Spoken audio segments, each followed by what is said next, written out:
Space, the final frontier.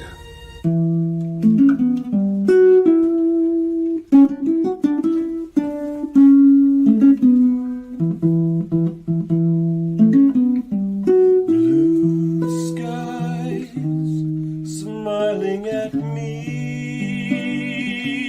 nothing but blue skies do I see.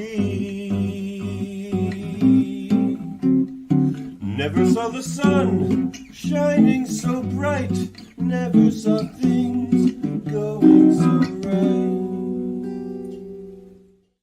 Let's see what's out there. Engage.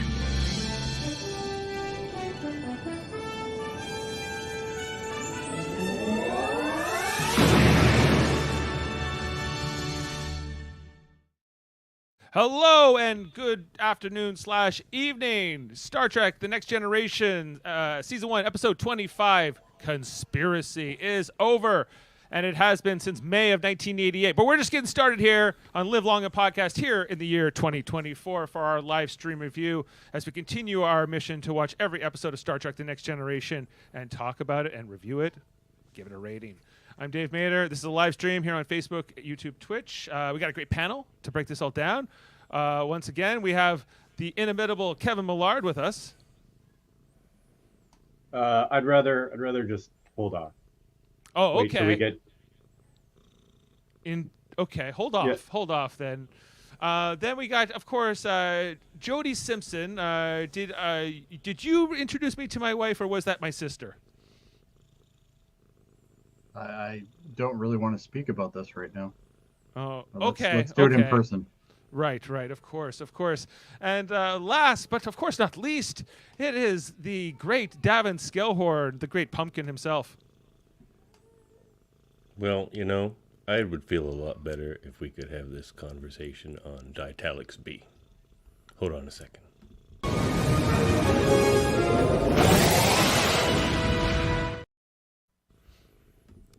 Oh, good. So we have an overlay. Someone made it an overlay. Well, Kind of a background. perhaps we should turn that off. There we go. Here we are on Ditalics B. Was this what you So guys Dave, cooked up while I was? You rebooting? tell me, David. Yes. Yeah, Dave Mader. What is the name of the ancestral island? McNabb's Island. It's quite an exotic one, if I recall. Okay. Jody? Dave, what is the name of the team you currently play on? The Mallrats?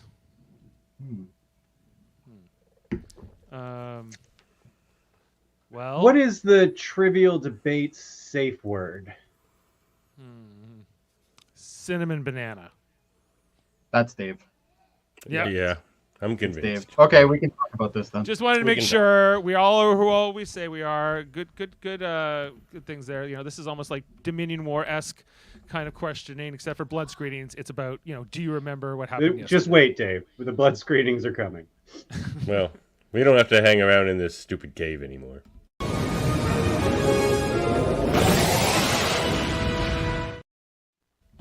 Yes. No, we don't. Okay, well, in this episode of Star Trek: The Next Generation, following a meeting with a fellow captain, the strange behavior of high-ranking officials leads Jean-Luc Picard and the crew of the Enterprise to uncover a conspiracy of senior Starfleet officers possessed by parasitic aliens who are preparing to invade the United Federation of Planets. Best episode of the season, here says Sam, commenting live. We're going to break this all down. It's not wrong. We're in the new format where I don't ask you what you guys think. We're just going to get into it, and then we can interject our thoughts. But I want to tell you know what I what? think. But the real Dave would ask us what we think. It's true. But Who's this new guy who Drew, doesn't? not into this. These. I don't like it. Yeah, you're moving things around, Bring back trying to old take Dave. over. You bring it This back, doesn't Dave, sound Sam? right. You You give me nothing to believe in. Just a lot of vague talk about strange patterns, Yeah, it's right. irrational proposals. Exactly. You guys hear that okay? Mm-hmm. Yep. Okay, good. All right. Well, let's jump into our screenshots and break down everything that happens in this episode, starting with the Enterprise at Warp. And we got Jody telling a story, a joke to Data that ends with, Just try that in hyperspace. Data finding that humorous indeed. Very humorous indeed.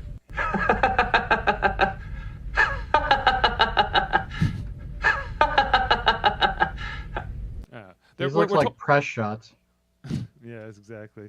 We're told that they're heading to the planet Pacifica, which is some kind of ocean planet, some kind of, with luscious beaches, and is one of the gems of the galaxy. We're told, but they're not quite there yet. Data says, "Hey, wait, we can swim on the holodeck. We can go create oceans on the holodeck. But what about swimming in moonlight? One can swim in moonlight? Yes." But Worf, he don't like it too much. Swimming is too much like bathing. Yeah. Or being competent at your job. That's how I feel about hot tubs. It's Hot too tubs much are like bathing. Yeah. Yeah. What happens if you go into a hot tub though, Kevin, and then you go into the ice cold water of the pool? What do you think happens, Dave? You become harder than ever because you're tempered like a fine sword. Go a quench. But that's my own personal theory. I'm Anyway, not guys, like where this is going. I'm just letting you know now. Don't worry, everybody. Hold on to your 47 references because I'm receiving a code 47. Code 47. Code 47, sir. You're using a code 47. That's a lot of 47s. there's a lot of 47s. It's a lot. Is this the? That's a I don't record. think this is the original instance of 47. I think it's already happened this season, if I'm remembering correctly. Probably. But I feel like this is the most overt. Let's hit you over the head with it. It's example. We're told it's like a secure channel. There will be no record of it. The computer starts citing off that this will be deleted and everything else once this conversation is over. So it's a very top secret kind of a call. And we meet this captain who we've never met before. His name is Walker Keel. We'll find out that he's the captain of a ship, an ambassador-class ship called... Sorry, what was the name of that ship? Horatio. The Horatio. Thank you, Jody. I actually knew something.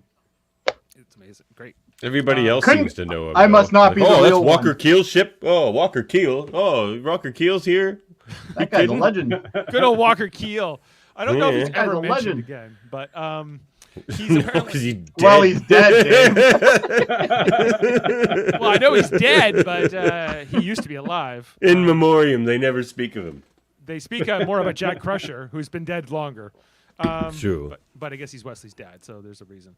But we're told that Walker Keel, Jack Crusher, and Picard, good old friends. They were like thick as thieves.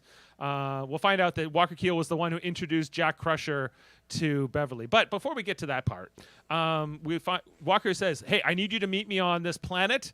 I can't tell you what it's about. We have to talk right away." And Picard's like, "Come on, God's sake, this is a secured channel. for God's sake, it's a secure channel." He's like, "I don't care, Picard. You owe me one.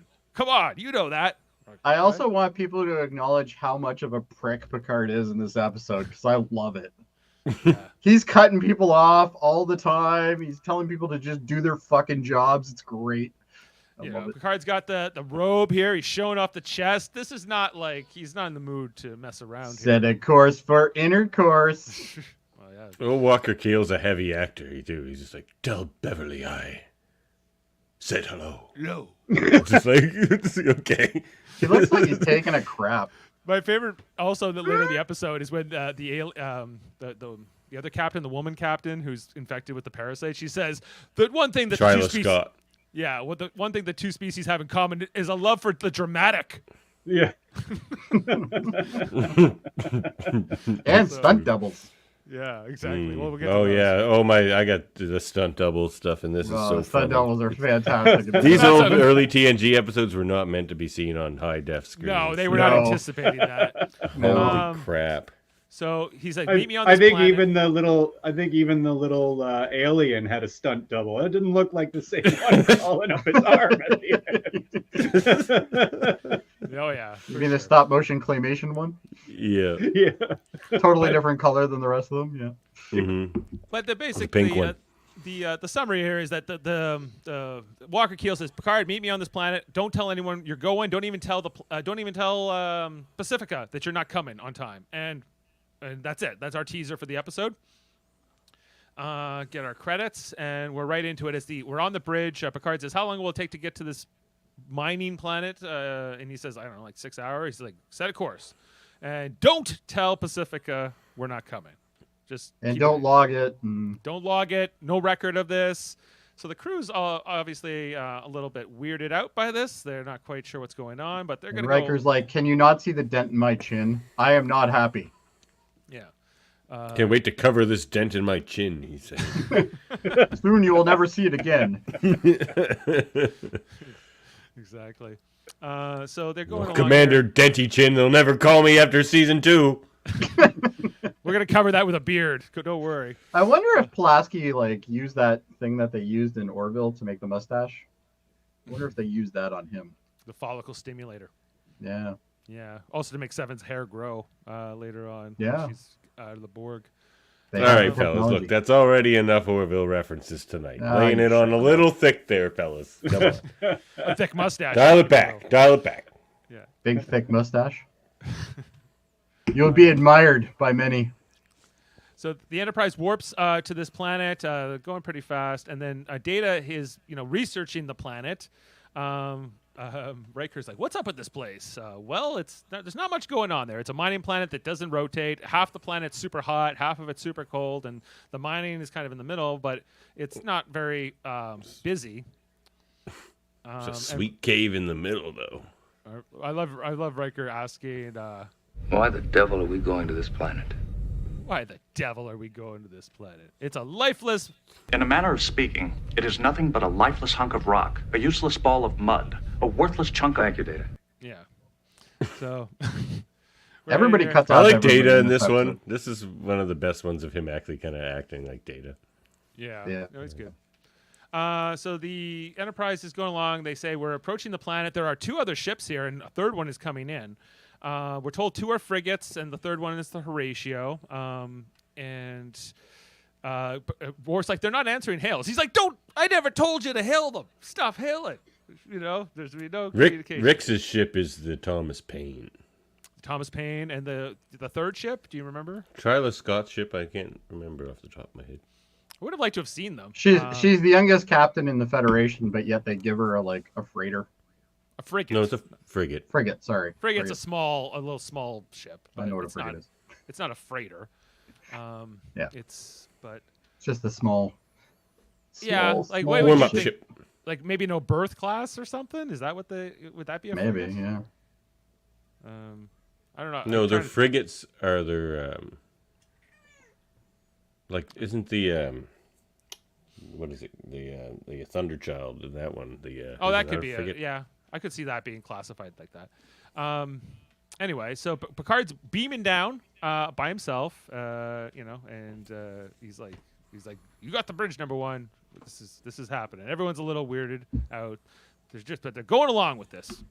So down on the planet, Picard beams down. I always loved this setting, this red sky, and sort of how clandestine this is. To go into this episode. That's why we brought you Red down there to put you at ease skies. for your questioning. Exactly. We get Captain Rix, a Bolian. I think the first Bolian we see on screen, if I'm Could be, correct. We of course have Captain Walker here, and Tryla Scott. Is that her name? It no doesn't matter. relation to Montgomery Scott, presumably, but who knows? And they're surrounded him with phasers. They're asking him questions. Tell us about what's going on, Picard. Mostly Walker Keel, who knows him the longest, and says, so he says, "We met in a bar, an exotic one, if I recall correctly." The Blue Parrot Cafe. Yeah, it was a Blue Parrot Cafe. It's a bar. Quite an exotic one, as I remember.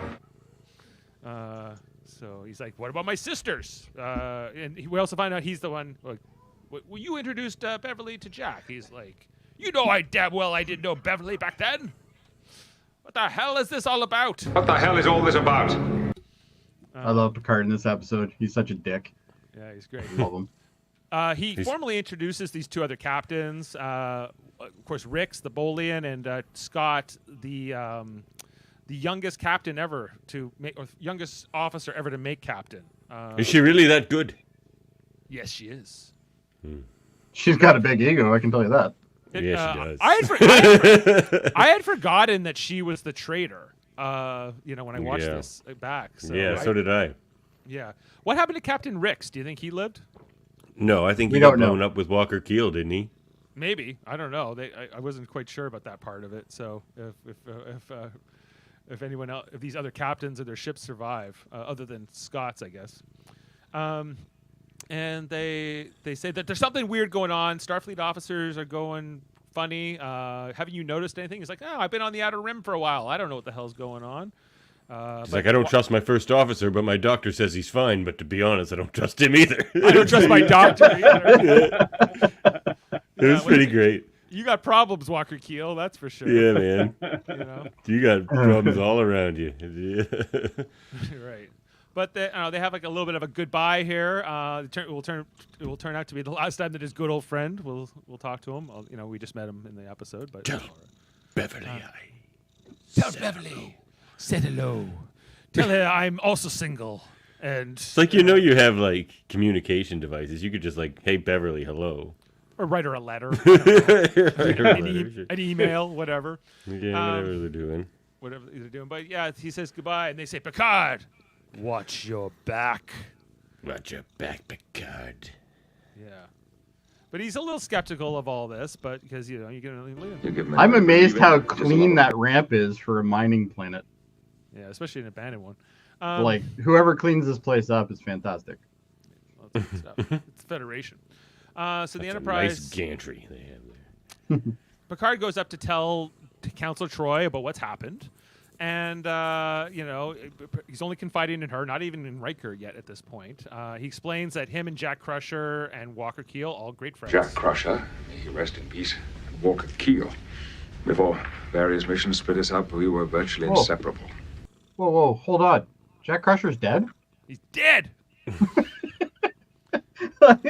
They had to put that line in there? Make you rest in peace. Until season 3 Picard, he is. They've only mentioned it, 7 times in this season? At least. No Wesley in this episode. They're trying to define it as like Picard's Wesley's in defining this episode. moment almost. Oh, no, he's not. Sending his best friend to die. Yeah. She says, you're risking your career for them. You're risking everything for them. For him, more specifically. This is one of my favorite lines, though. He says, friendship must dare to risk. Friendship must dare to risk, or it's not friendship. Or it's not friendship. Even if it's the lives of my entire crew. That's why Beverly, what? Loves the ghosts. Loves the ghosts. It's true. May you rest in peace. her and Jack Crusher never split up. Where's a candle strong. when you need one? Jack Crusher is haunting a candle right now. Yeah, exactly. Wesley, do not light that candle, please. Do not light that candle. That candle, Wesley. Anyway, so Troy's a little confused. She's kind of advising him against this, but Troy is confused this entire damn episode. Yeah, hard For to a say. for an empath, she's fucking retarded. Like her powers it's are a bit selective. Somebody's deceiving me, but I have no idea. Yeah. It's like, well, who did you read? Hard to say. Hard to say. Someone is hiding something, but I can't tell who or what. Okay, thank you. I think you could also basically you're useless. Okay, great. I could tell that just from talking to them or listening to the conversation. That's why Patrick Stewart ended up yelling at her, "We know that, you dumb cow!" And like, they had to this emoji comment right here is fantastic. Candle, ghost, heart. Yep, that's right. Yep. Yeah. So Data says just in time for Halloween. We're about to head to Pacifica. He's like, we'll be there in a few hours. He's like, I got a job for you, Data. Let's put Data. So he puts Data in front of his ready room computer, and says, Data wants to look at all of the communications in all of Starfleet for like the last 6 months, maybe. So I have a question. Does Data work like a 90s Dell PC? Like it takes a while before he starts speeding up, or like what's going on here? He's got to ramp up. Because literally the first like half a minute, he's like just looking at it page by page, and then all of a sudden it starts speeding. It's like, what, you got to warm up or something? Like, yeah, well, you got to boot up. And he must have some sort of like USB port he can just upload quicker than this. Like there's got to be something. Well, maybe. I do like the images though. I'm glad you caught some of them. Some of them, yeah. Most of it's some of them are pretty funny. Text, but yeah, the idea is that Data is getting this knowledge very quickly. So something you think that you could even get the computer itself to do this task, but like doesn't he have Wi-Fi or something? Like what does he got to do this ocularly? Like makes no sense. Well, he doesn't have those upgrades yet, Jody. So yeah, wait. Beverly then comes to the bridge while Data's busy at that, and she says to Picard, "I heard that the Horatio was here. I would love to have seen Walker Keel." This is weird. This is so weird. And she goes, "Nope, her didn't acting see is him. weird. Didn't see him. Don't know where he is. Sorry, couldn't help it." Point. Oh, that's too bad. She says, "I would have loved to have seen him." He's like, like, is this the first time you've acted? Like, this is not your best work. Beverly, he'll be a candle in a little while. Don't worry about it. Maybe Picard's worried that Walker Keel wants to get with Beverly, and he's still kind of going after that angle. So he's yeah, I think everybody's going after Beverly. This might just be like the heavy acting episode. Everybody's pouring it on. Hey, that's all right. So well, they thought they were in a finale too. Yeah, well, there you go. Worf detects something from in the distance of space. It's a kind of an unusual thing. They can't tell what it is, so they set a course to go investigate it. And after a little bit of travel, they arrive to discover basically a debris field. They don't quite know what it is, but eventually they figure out it's a destroyed starship. And then they're not too far from where that meeting took place. They kind of make the determination that it could only be the Horatio. It could only be Walker Keel's ship that's been destroyed. And then there's sort of this revelation that they're gone and that this conspiracy is more than we thought. Maybe this episode made them get even more surly doctor than Bones for next season. That was awful. So, we can't go back to that. We need a new doctor. Yeah. Yeah, what a shit poor choice that was. So, the starship has been destroyed. There's now a mystery. What is going on? Let's dig more into this.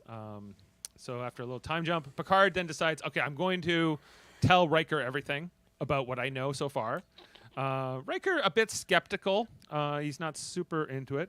Personally, I don't believe this conspiracy theory. You hear that, Jeff? He's not down with these conspiracy theories, but Data's going through the data, ironically, and he's made the determination here that and then Data's talking to himself, and the computer says, "What was that?" He goes, "Oh, simply talking to myself." That was not a request. I was simply talking to myself. A human idiosyncrasy, triggered by a fascination with a particular set of facts, or sometimes brought about by senility, or used as a means of weighing information before reaching a conclusion, or as Thank you, sir. I comprehend. Riker be a pro-government kind of guy. Yeah, that's true. even Barrett's like, I've had enough of you. Oh yeah, even Majel Barrett's like, enough. But yeah, it's enough, funny. Data. You're done. I think that's maybe the funniest thing in this episode is just. Oh no, there's way more funnier stuff than that. Oh, well, hold on, we'll get to it. And then so Data he kind of concluded what he's doing. He comes to talk to Riker and to Picard, and he's like, "Well, yeah, there's some weird stuff going on. Like everyone's been reassigned and moved around to strategic positions, and it's a little subtle, but it's definitely happening. We get some visuals here on the screen. Not really sure what they mean, but it doesn't look good.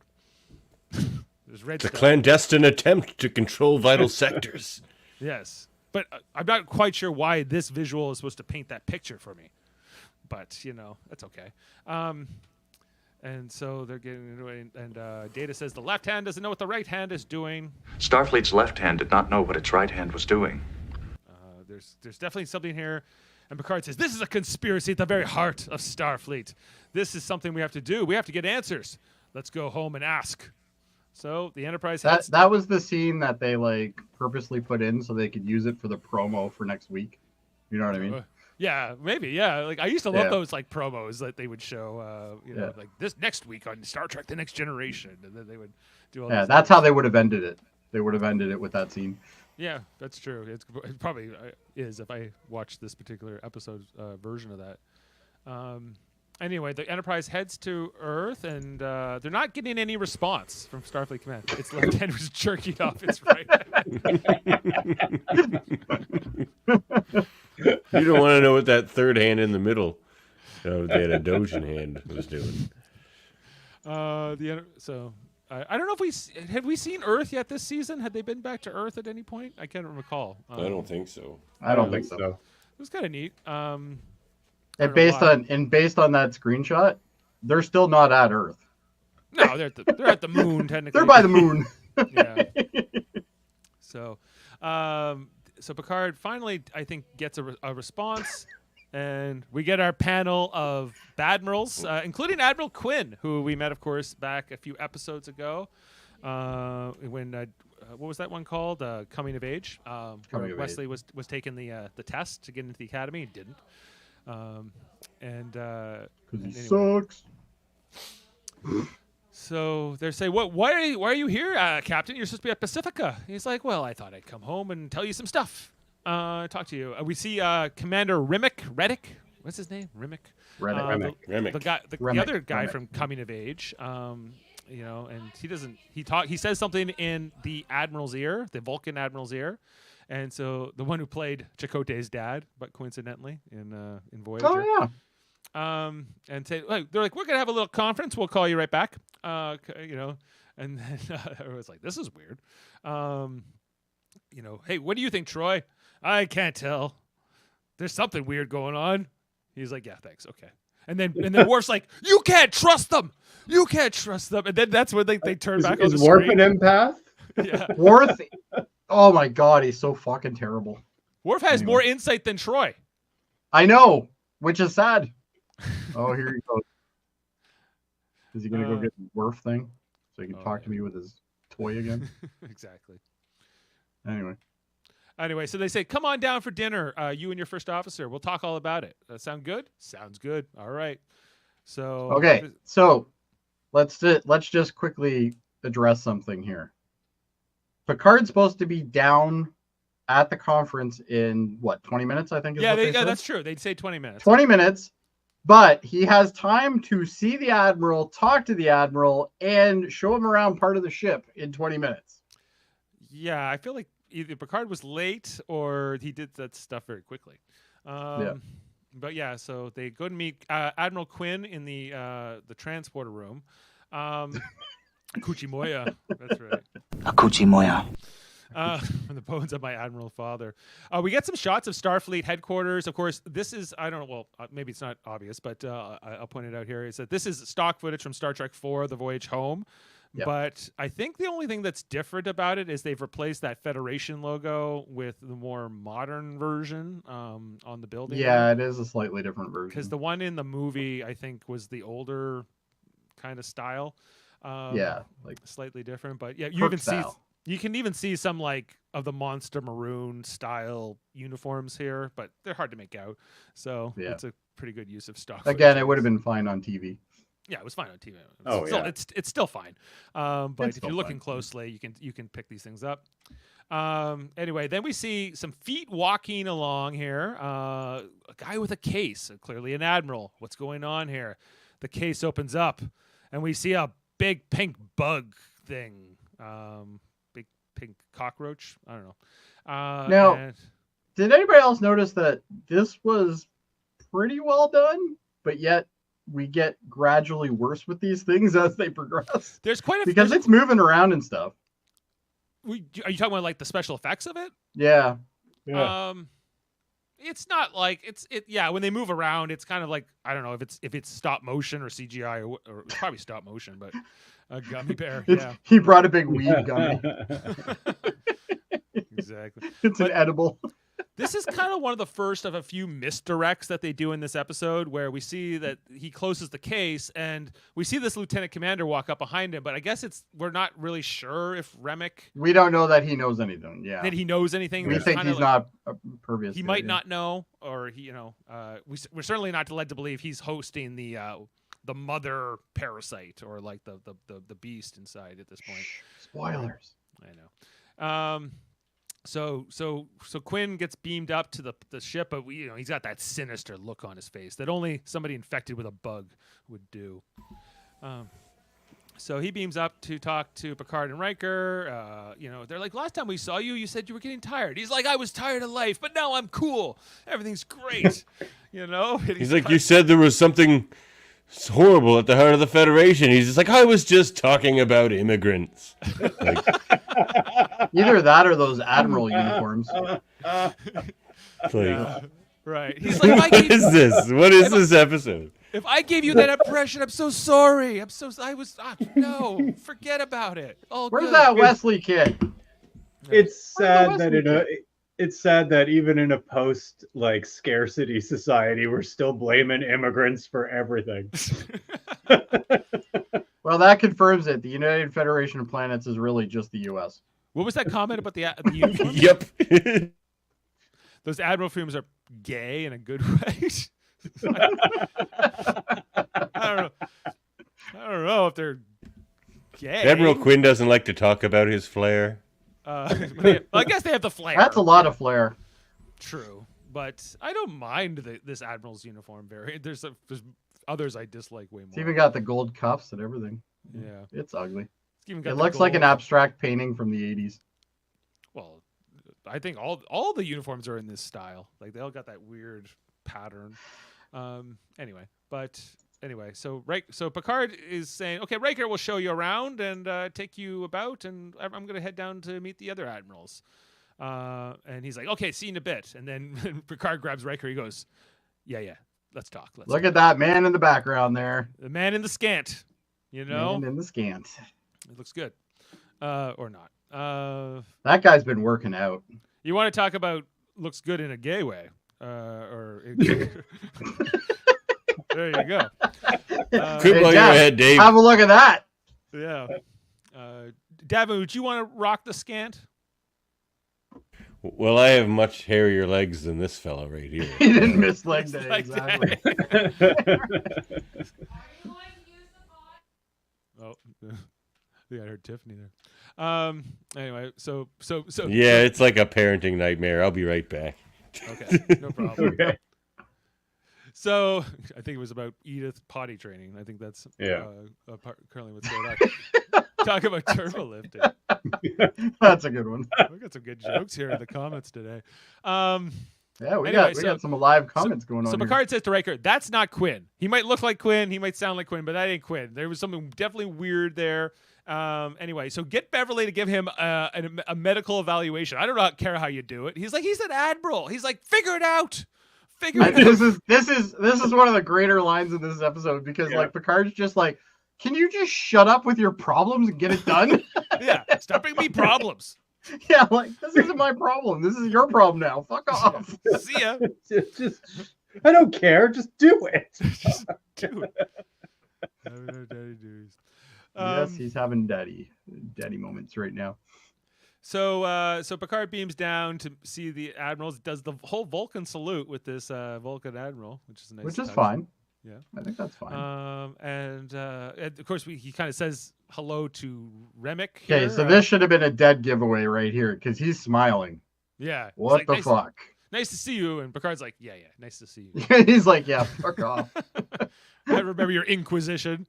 Yeah. Anyway. So Picard is going around with the admirals, back on the Enterprise. Quinn in his quarters here.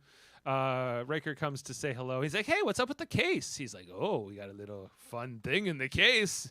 It was for the doctor, but maybe it's for you. So let's think about this for a second. You have a first officer who's walking into the quarters of an admiral. Mm-hmm. And the first thing he says out of his mouth basically is, what's in the case? What's in the A, box? None of your fucking business. And B, why are you asking that of the admiral? Well, but he already knows that this is not the admiral. Well, that's true. Yeah, okay. So he's going to be a little more forward, I think, than he might otherwise be. Anyway, so then he's like, I think this bug thing should be for you, Riker. And he grabs Riker's wrist, and then this look here from vitamins. Vitamins. They do wonders for the body.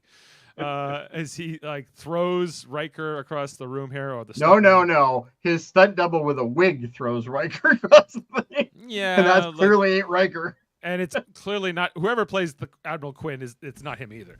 Oh my God, Quinn, spin kick Quinn. I got here just in time. Spin kick Quinn is the best. When Jody said there's funnier stuff coming, I'm like, oh yeah, spin kick Quinn. Like I roll on the floor. Like, yeah. I also look at this guy. He looks nothing like Quinn. This stunt double is hilarious. These aren't the. I have some shots that come more in the fight with Worf later. That it's even more obvious. But you and me now, Klingon. I love that one too. Okay, well, we see here that he throws Riker across the table, then he calls like security, but he doesn't say what is happening. He doesn't say like I'm getting attacked by Admiral Quinn. Security to guest quarters or whatever. Yeah. Yeah. So anyway. So the high kicks. Oh, the high kicks. That's the Riker maneuver right there. You know, I don't know who knew he could do this. He learned that in Ambujitsu. I think. Dang, straight kick. But Quinn is unaffected. He even being an old man, he just laughs in the face. He's beating up this stunt double like he doesn't matter to him at all. And eventually throws him through the table, through the glass. It's amazing. Yeah. This is the greatest scene in this season.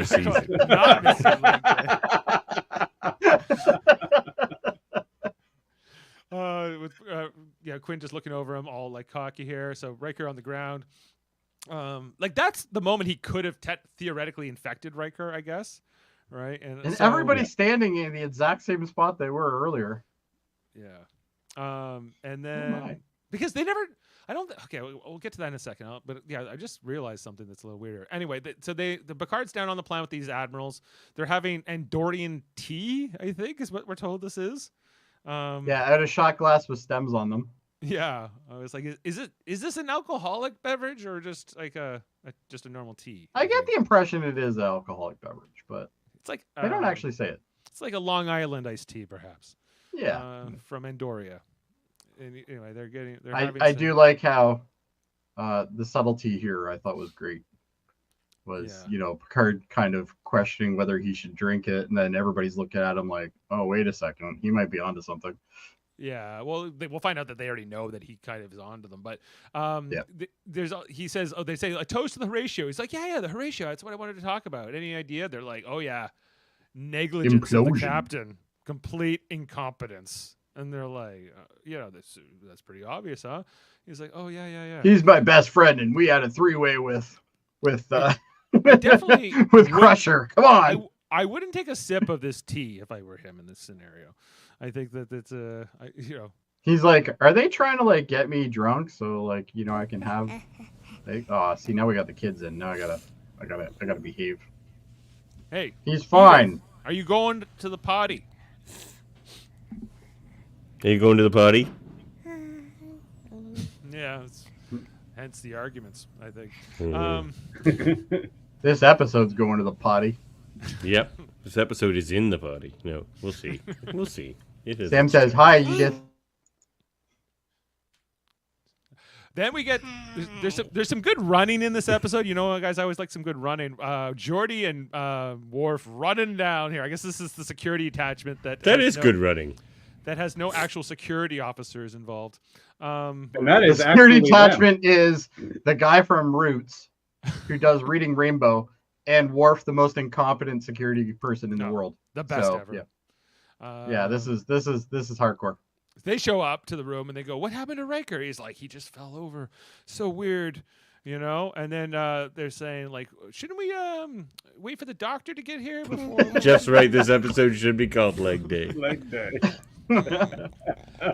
Then Admiral Quinn throws Jody just for questioning him through the door, but it doesn't like automatically open, which you'd hope it would in that kind of situation. But nope, it gets knocked down and Jody gets thrown to the crowd here. So Candace was watching this with me, and she goes, "Why do they have wood doors on a metal ship?" And I'm like, I don't think it was supposed to look like wood doors. Yeah, maybe not. I also do. Can you go back one? Yeah. I absolutely love the wallpaper. The wallpaper is fantastic. Oh yeah, Marriott. It reminds me of the Marriott. I was about to say that. Yeah, it reminds me of the Marriott, or it reminds me of those cups the generic cups that you get for like fountain pop from like every like generic store. I'm always like confused by these windows with blinds that don't have a window on the other side. Jeff makes a good point. Why is there wallpaper? It's decorative, Jeff. This episode is This episode, the aesthetic in this season is just I love weird. this episode. Yeah. It's the 80s. so We didn't terrible. know, guys. Come on. We didn't know any better. This was 89. Or, no, 88.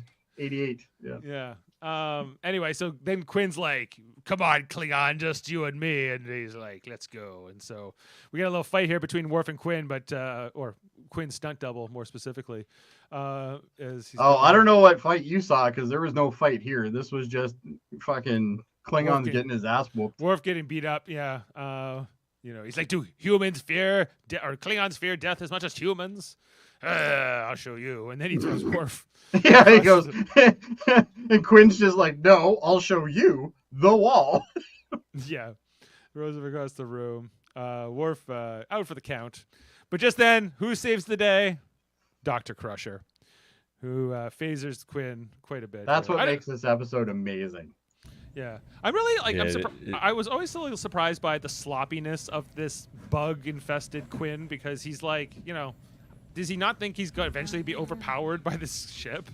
And it was meant for Crusher, so why did he just like throw away his plan just because Crusher happened to, or Riker happened to ask him about the case? Yeah, he didn't even ask him about it, really. I mean, he did because he was like fondling it. But if he had just like left it alone, Riker wouldn't have been like, "Hey, what's with that case on the table over there?" He could have made up an excuse that But based on this scene, we only know that there's one person on this ship that's competent, and that is Beverly Crusher. Well, yeah. Because she's like, I'm not going to try to fight this guy. I'm just going to shoot his ass. Well, and like we don't see Data much after this, or after that conference earlier, right? Like he's there at the end. Not much, no. He'd be in command of the ship at this point. Well, he is in. He is in command, because when Picard leaves the bridge, he says he's in command. Yeah. So even though Beverly phasers the Admiral quite a bit, he's he's not dead. He's just stunned. Even though it's on kill. And then she examines Riker here, and they're like, what the hell is going on? What is he? Let's find out. We have a cunt over here to sickbay, where Beverly says, I checked his retinal scan, and it is Quinn. And he goes, how could that be? He threw me like a rag doll. Then these like gills they have too. It's the whole thing is kind of stupid, because those are super noticeable. Yeah. Like also, that. She does her internal scan, but didn't find any of the parasite inside. Not only that, but this episode's kind of awful. So she does a scan, but on top of that, the transporter does a scan as well, and nothing caught it. And on top of that, I would also like to reiterate what Candace said about this. She says, why does he have an ear penis? That's a good question. More like a nipple. Maybe. I don't know. I don't know what nipples you're playing with, but I haven't seen anything like that. Back down on the planet, Picard finishing up his tea. They call him to dinner, but then he gets a call from the doctor. She's like, is this a secure channel? He's like, yeah, sure. I'll just kind of go over here. What's up? Well, Admiral Quinn is infected with a big old parasite. It's in his brain. We got this little kind of 3D scan here. And we see which I thought was cool. Yeah, my initial 40 scans didn't see it, but now it seems now obvious. I can see it clear as day. Now that I know where to look, I know it's there. So we see that it's right in the base of his skull, basically. I take it back. Beverly Crusher isn't competent in this episode. And we're told, I guess they breathe air through that little gill that comes out the back there. So that's their own thing. Otherwise, it's one of the things they do out of that orifice. It's one. Didn't they just use the mouth? So then they say, well, if any of these people are infected with the things, make sure your phaser is on kill, because stun has no effect. He's like, yeah, you don't necessarily go around Starfleet headquarters armed and ready to shoot, but hey, thanks. She's like, well, and he says that he's because earlier when Riker and him were in the transporter bay, he's like, you're not going, down with weapons. He goes, no. And it's like, so where did he get the phaser? I don't know. Riker comes down after. He picks it up after from No, one of the other Riker guys. came down with something. Yeah, did he pick it up Riker from brought somewhere? a phaser, but Picard gets a phaser off one of the other guys. Oh, okay, I didn't see that. Yeah, I'll point that out when we get to it. Anyway, so there's this whole moment here too where Beverly's up on the ship. She's working on Quinn. She's by herself, and we kind of get this like when's this meet guy up, gonna walk turn into on. a ghost? Yeah, and then Riker, I guess he decided to wake up, or he woke up, and then he decided to walk across the room and not announce it. He just is like, hey. He's like, oh, hi. I knew it was Halloween, and I wanted to scare you. So Reminds me of that episode where everybody's dead on the table and Beverly's like going insane. Yeah. So we don't know what's going on there with Riker. It's one of the other misdirects in the episode. Picard shows up for dinner. His dinner. This is the most stupid dinner table I've ever seen. Well, it's it's a little spread out. Kind of in 3 sections, 2 tiers a section. His dinner was getting cold, everybody. So he's like, okay, let's get into it. And it's a bowl full of maggots. Mealworms. Mealworms, yeah. Picard does not like mealworms. That's not his food. He's more of a croissant and coffee kind of guy, really. Maybe not for dinner, but Shouldn't Worf down. Worf might have liked this, or if they had any Ferengi, they would be down with this. But no, not so much. And so there's kind of this whole thing here. And then this admiral's so excited for his mealworms. See, this scene's weird too because they're acting like they think he's one of them, but also they're acting like they don't think he's one of them. So it's like it's all very confusing. The writing in this is very confusing. I don't think that they think he's one of them. I think that they're messing Of course they with do, him. or why would they give him what? Because they're big fans of drama. Yeah, they're setting the scene. Right. Yeah, they're doing this just to mess with them. They're like, you think you're onto us, we're onto you. Let's eat some worms. Even this random security guy gets he gets his bowl of worms. The vegetarian Vulcan is going to town on this. And they're all enjoying it. Picard, this is not like Picard's whole face throughout the rest of this is like just disgust. Well, Picard doesn't like it. He's pushing the dinner around. He's trying to walk away. He's like, can I get out of here? Can I get out of here? And then all of a sudden, Riker's here. He's like, oh, great, Riker. He's like, oh, now you're done, Picard. Soon you will be one of us. They're like, what? One What's of this? us. They examine Riker's neck, and he has a little nipple, although it looks different than Admiral Quinn's does, quite frankly. Awful, actually. Come on, That's it's really cold bad. there, Dave. Yeah. It's just cold. Don't worry about shrinkage, I guess. Yeah. A little bit shrinkage. It's okay. But we're told that he was meant for the Doctor, or this one was meant for the Doctor. Couldn't be helped. Riker came in, and they said, well, great. Then we get the reveal of Captain The Scott. aliens recognize that tail, actually. They're like, oh, you have Gimpy. He's always been a little small. We see Captain Scott as the traitor who revealed, told them what was going on with Walker Keel and the rest, and that was the thing. She kind of says, "This is a great partnership. We're the brains and you're the brawn. Your bodies will help us move around and do whatever the hell these guys do." She starts eating the bugs and the mealworms. Anyway, so then they're like, "Go ahead, Riker, enjoy your new body." He's like, "Oh, I will." He's ready to eat some worms. He's ready to eat. Oh, Picard's like, you're not going to eat those worms, are you? I taught you better than that, Riker. And he's about to get in, but just... Look at Jonathan Frakes acting. There isn't even any butter sauce. Like he's never going to get another job ever in his life. He's been covered in toner, and now he's going to eat these bugs. He's committed. I listened to an interview today with Frakes and Katie Sackhoff where he's like, they were paying us 40% of SAG rate, like they had the numbers all figured out. Like they were committed to this job, considering. But just then Riker grabs his phaser. I love how the commitment to keeping the mealworms in his hand throughout all of this. He doesn't ever try to drop them. He's very committed to that. And he phasers that guy across the room. When Captain Scott's about to try to phaser Riker, then this is where Picard gets involved, and he kind of resurrects her. I'm not sure how, because aren't they supposed to be super strong? But he's somehow able to they're not Picard strong, thank you. Yeah. Yeah. They might be strong, but they're not the main character. Right. They're not the captain. Yeah. So, because he just does like one of these right to her, right? He just gives her like a Look at her face too. She's just like, what? Yeah. And then Riker's like, I got one left hand doesn't know what the right hand's doing. Left hand's got the mealworms, right hand's got the phaser. Captain Scott. Look at those lights. Those lights in the background are crazy. Those are some fancy lights. Those are cool lights. Woo! Look at him go. That other admiral decides to run out of the room. We see that this one bug comes out. Look at that stunt double run. Look at that Leg bug. day. Look at that bug. bug, Edith. Look at that bug, exactly. Yeah, it's coming out of her mouth. It's a big bug. Then Admiral Vulcan guy here, he tries to nerve pinch Riker, but I guess he's not very good at it. This is the slowest nerve pinch ever. Yeah, and Riker's just like, ow, that hurts. That hurts. I guess he doesn't know how to do it. Or because we know that their memory isn't quite right, so he kind of knows how to do it, but not really. I guess. And then this is where Picard gets the phaser. He takes it off of Buddy there. Look at that pose, eh? Oh yeah, that's a superhero phaser pose right there. That's a phaser pose of phaser poses. So then Riker and Picard start chasing after that one Admiral guy. Like I said, more running, lots of running. Lots of running. Yeah. Anyway, and they're like, "Hey, Admiral!" He's like, "What phaser?" And Picard's just like, "Hey, I just move." Look at that chair, man. Look at that chair.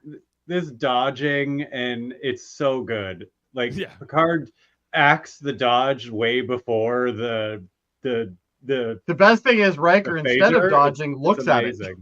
Yeah. He kind of walks towards it a little. He's like, a little bit. He's like, I don't care. I've never heard of an explosion. Because the other guy doesn't try to shoot back. He just keeps trying to run away. Tell me you got the frames after this. Oh, yeah. Ah, yes. Right in the ass. I love that. Yeah. We see the bug come out of his mouth, and then you get shot in the ass. You don't want to be in there anymore. It goes into this other room, where it then goes on to... This is stellar cartography.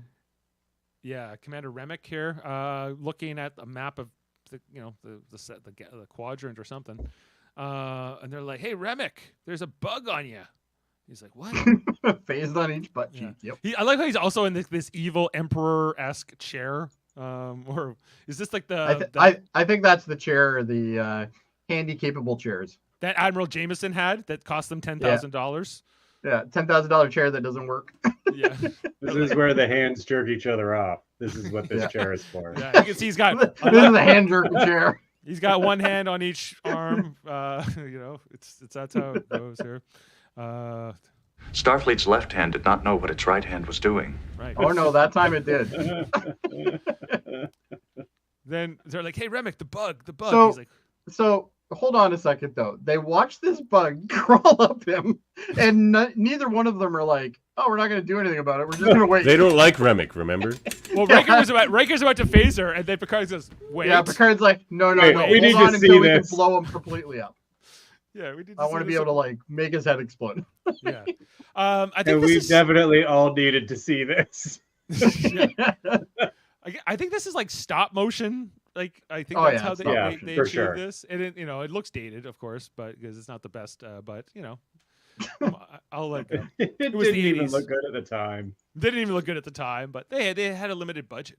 And then he just like swallows this thing, and they're like, he's like, yummy.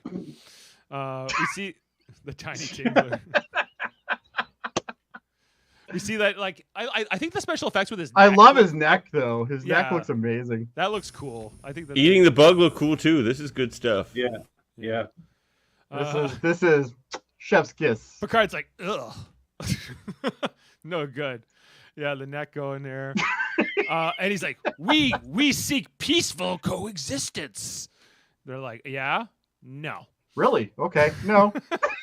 Yeah, this is like they just did it like Pulp Fiction before. I just Pulp like Fiction the look. did. Yeah, it's like Pulp Fiction. Yeah, exactly. Before Pulp Fiction.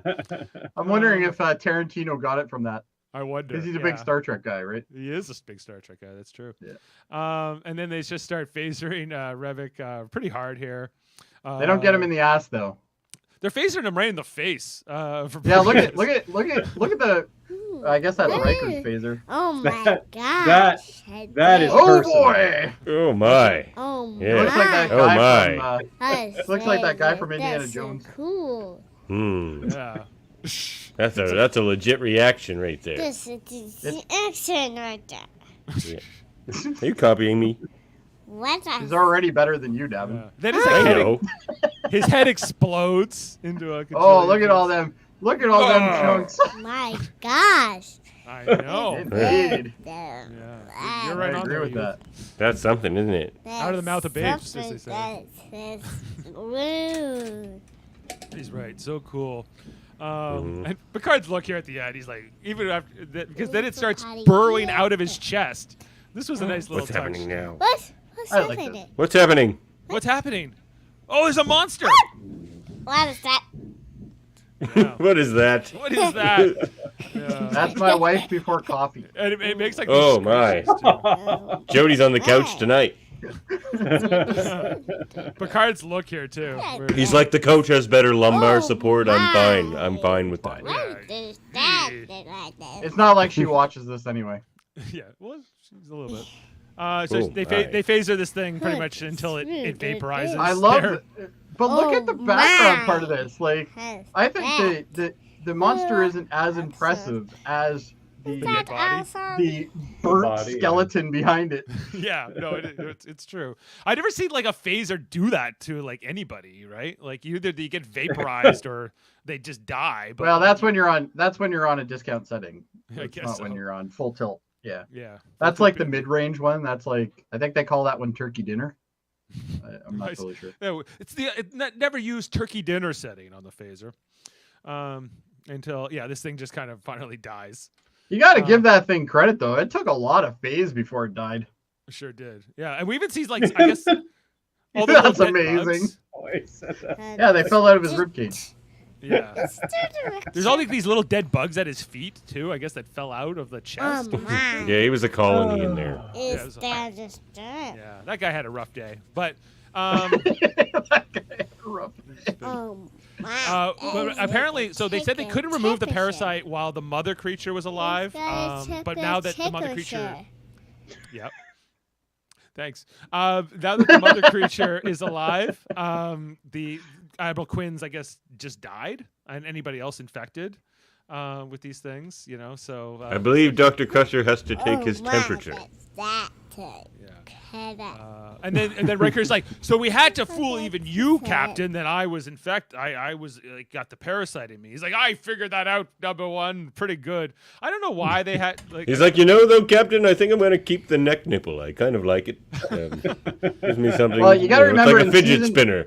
In season 1, they used to do the same thing that they did in the original series, which was basically to all sit around and laugh at the end. Basically, like they did that all through season 1. It's all what they used to do in the original series. Most of those episodes Yeah. ended like that, right? So they Yeah, were trying to like exactly, still yeah. stay with that theme here. Then Data shows up with the grim news. He's like, so that guy was Remick was sending a some kind of a message to an unknown part of space, and they're like, well, what was it? He's like, it was a homing beacon.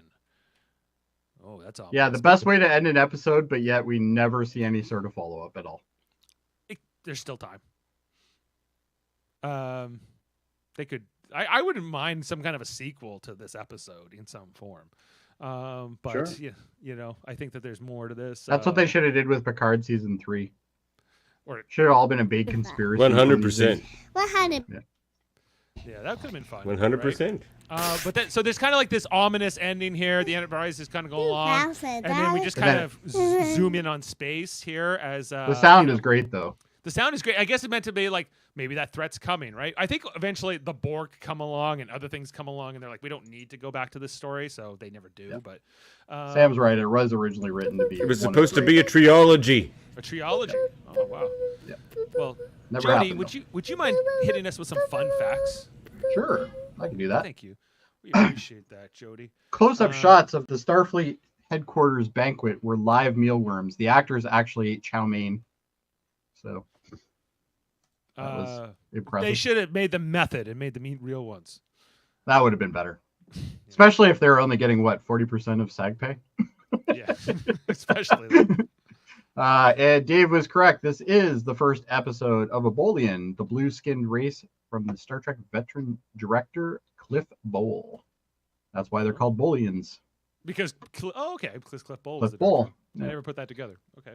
I didn't until just now. So there you go. Michael Bierman, the person who played Captain Ricks, also the Bolian, enjoyed his Bolian makeup so much he wore it home after the scenes wrapped filming. His wife likes Bolians. Yeah, I wonder what kind of weird, freaky stuff they did that night.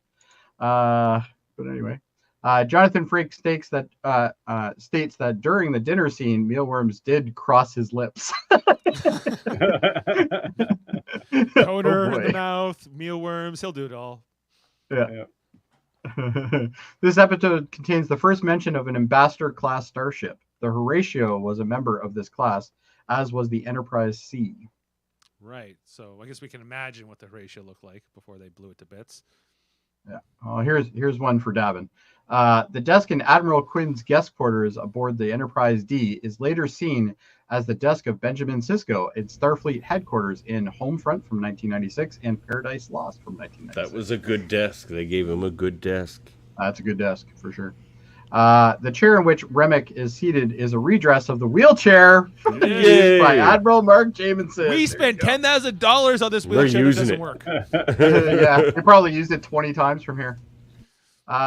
Michael Berryman, which is the person who played Ricks, previously appeared as an alien Starfleet officer in Star Trek IV: The Voyage Home. There you go. Oh, I think I know which one he is. Yeah. Yeah. This episode won an Emmy Award for Outstanding Makeup in a Series. There you go. Oh, probably because of that neck stuff. Deserved. Yeah. And another thing that I think Dave was the one who brought up. This is the first episode of the series to feature Earth and Luna.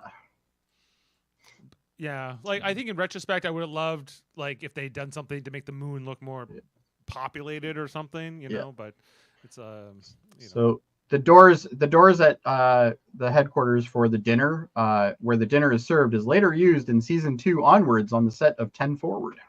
Right, because we don't have 10 Forward in this season at all, do we? Nope, no 10 Forward Not at all. It's weird. That happens in the second season. And actually, we see 10 Forward. The first time we see 10 Forward is actually when the Doctor comes up on the ship, because she goes right to 10 Forward instead of checking in with the. Oh, you mean Pulaski? With the captain. Yeah, Pulaski. Yeah, Pulaski. And I think they built that set partly because they knew Whoopi Goldberg was coming onto the show, and they needed. Oh, absolutely, yeah. They needed to have some sort of set for her. Ward Costello and Robert Sharenkin reprised their roles from Coming of Age, which is 1998 or 1988, excuse me. Yeah, I appreciate what they were trying to do here by like setting up those characters and then paying this off a couple episodes later. Like, I know by today's standards this is nothing major, but.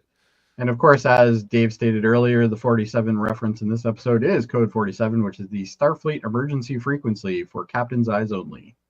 Code 47, sir. Code 47, sir.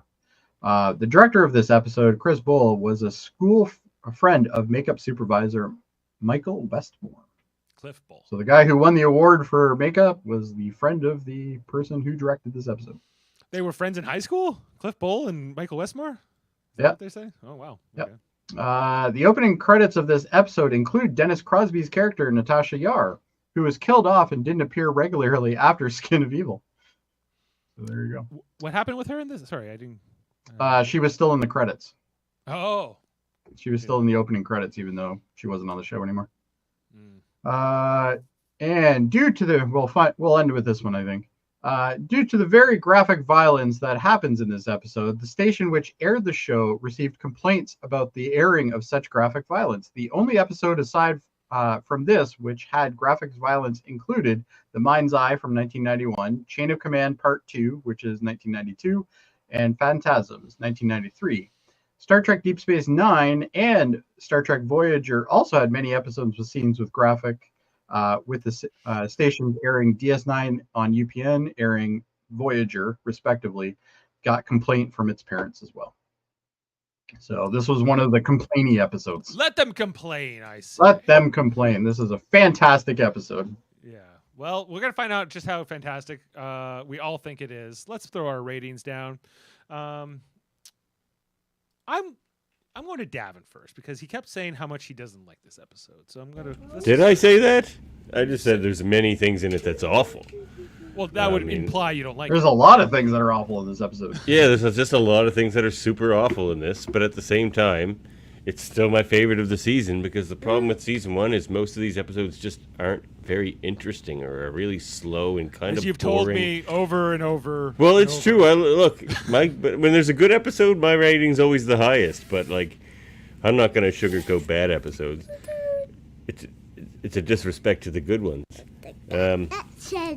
So like, I like this one. It's fun, and it's like it has a legendary ending just because like nothing was ever made of it.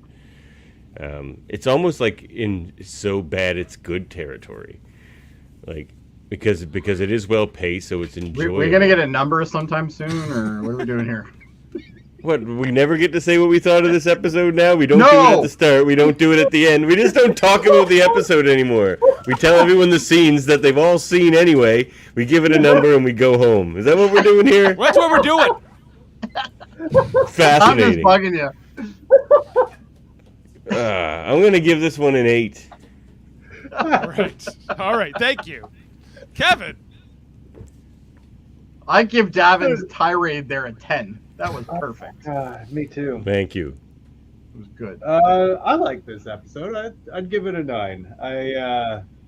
It's a season 1 9 though. Like, yeah, season 1 8. Yeah, like a season 1 9 good, and the rest but of the series 5. But anyway, it's still a show trying to figure itself out. Absolutely. And this is really good. Yeah, Jody. I don't do this very often, gentlemen. I'm giving this a 10. This is the peak. You're of insane. awesomeness. This is amazing. I love this episode. Yeah. Now I'm gonna precursor that with a season 110, which is about a 6 normally.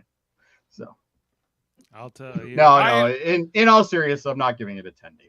I'm gonna go with Davan. It's an 8. It's damn enjoyable. Coward. All right. For the wrong reasons. There we go. All right. I'm doing it. 10. What? I'm throwing it down there. I like this episode in any season.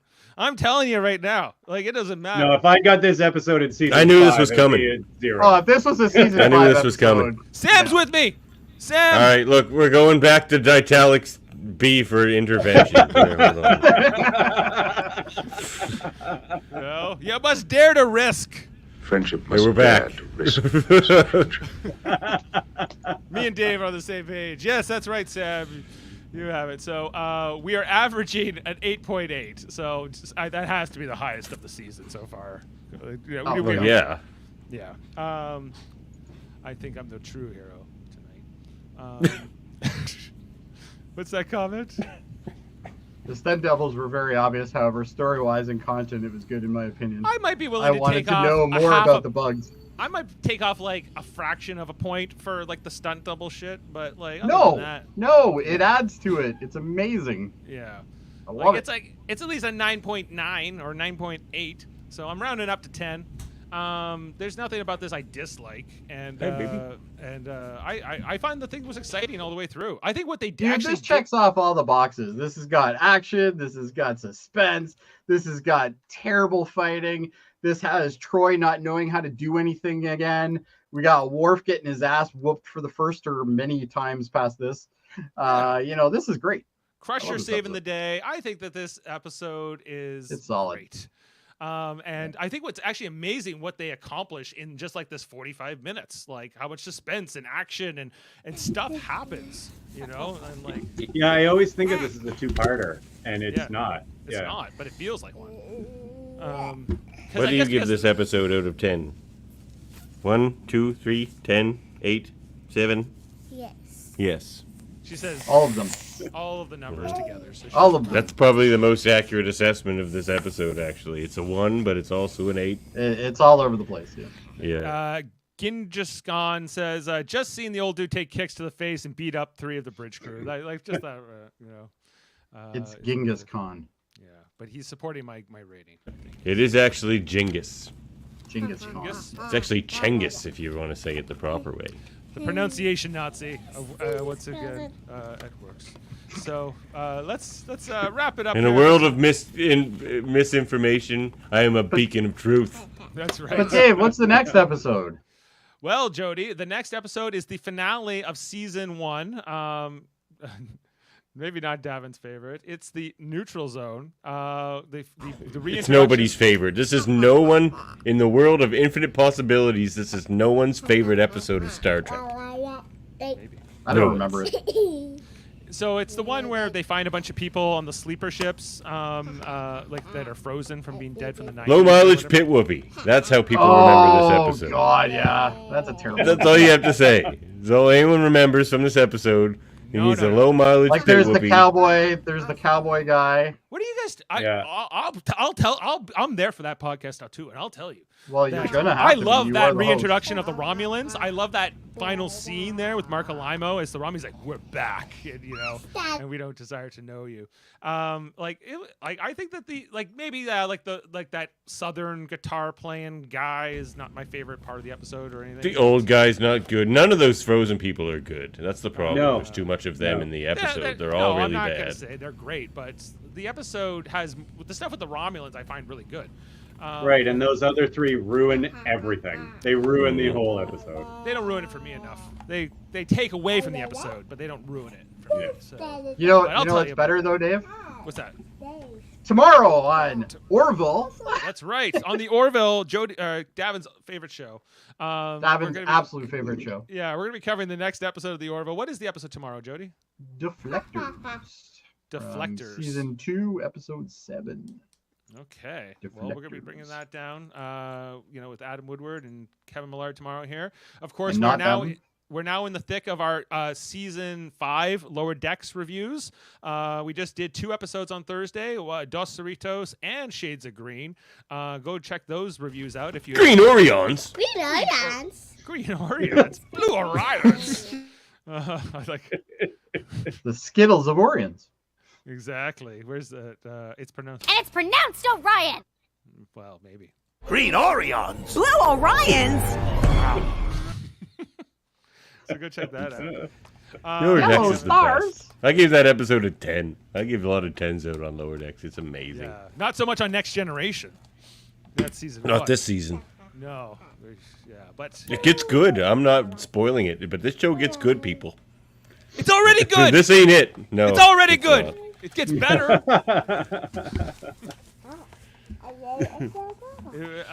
Anyway. How was Dave's rant out of 10? I give it 5. Anyway, check out everything we have here on the Live Long and Podcast channel. Our different divisions: Star Trek Radio Theater, Science Division, Class L Probes, Debate 9s, and more. And Enterprise Month coming up Enterprise. on the Science Division. Look up Debate 9 or trivia? everything. We're Enterprise themed across the board. It's been a long road getting there from there to here, but we're going to have faith of the heart. And Team Millard there at the top of the screen. oh, that's right. Yeah, Kevin, we're Team Made Lard. Great. 2.0, because the original Team Millard Great. is Jeff and Kevin. I love that enthusiasm. Great. Yep. Yeah, it's pretty. And we good got team. Adam and Mike. Jody on one team, and me and my co-tutor of Trek on the other. I didn't want to. I just wanted to show Adam a win for once. That is what he said. He's got to show Adam how to win. They're calling you to come on the Orville, Davan. He won't. They wanted to recruit me in the beginning, but they insulted me too much. I had to leave. His honor was sullied. You insulted the show too much. Yes, I'm an honest person. I said that. It's the beacon of truth thing I was mentioning. You see, you're known to speak your mind, David. It's what for. You're a skeleton. What? Oh. Well, happy Halloween this week, everybody. We hope you'll enjoy it. And I think we'll be on Thursday for Lower Decks, as mentioned. So check out all the great stuff here, and we'll leave you with Halloween special over on X-Rated tomorrow too. Oh yeah, and Trivial Debates on our other. Oh, tonight. channel. Tonight. Yeah, Check check the that out Trivial tonight. Debates. Yeah. Yeah. And without that, we'll leave you with this one. See you next time, everybody. That was not a request. I was simply talking to myself. A human idiosyncrasy, triggered by a fascination with a particular set of facts, or sometimes brought about by senility, or used as a means of weighing information before reaching a conclusion, or as Thank you, sir. I comprehend. Beam up some Star Trek content with Live Long and Podcast. Tune in to X-Rated, the X-Men animated review show. Artistic interviews with graphic histories. A roundtable movie discussion with Hey, did you see this one? And movie reviews with Hold Up, a movie podcast. And while you're at it, spin a few records with Eamon on Track. Watch us duke it out on trivial debates. And let's chat about TV with the Super Mater Brothers. It's all here on the United Federation of Podcasts.